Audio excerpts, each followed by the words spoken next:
So, for context, we're having a private conversation, and that conversation landed on an extension of why and how just leaving developments, leaving city planning, leaving infrastructure planning to arbitrary market control, just leaving it to market forces alone, as we've seen or as you've heard me say, affect housing. Sometimes you ask me how some of the things I say, how it's connected to housing. So, the market itself is a closed system, it's a self-checking system. And the market responds only to demand and supply. But interestingly, supply only cares about profit and loss. And all government has to do is just pay attention to the supply side and focus on targeting profits.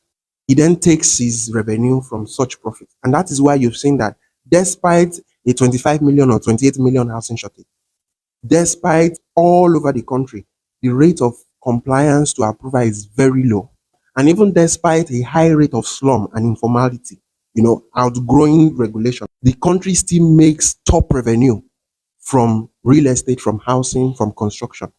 These happen to be a top earner for the government.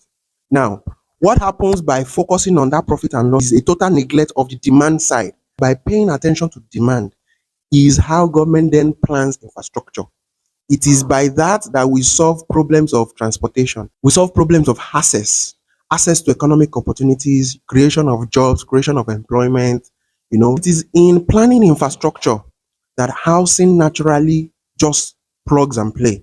When infrastructure works, housing by extension naturally thrives. Cost of development reduces because developers no longer have to build roads themselves. They don't have to build drainage themselves. They don't have to provide electricity infrastructure themselves. So by naturally doing all of that, all these things would work by itself. But because we've paid so much attention to the supply only, yes, it's good for the government. The government makes so much IGR from that, but the people, the demand side, which is you and I, that needs roads, that needs electricity, that needs water, nobody cares about all of that.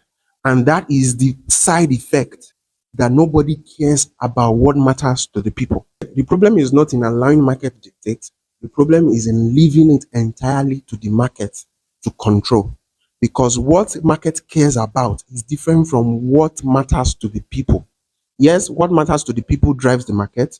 When it's more about the people will thrive, the market will thrive. But when it is driven by the market only, even if the people don't survive, the market doesn't care about the needs. It only cares about profit and loss. And there is the problem. So I hope this makes sense. Okay.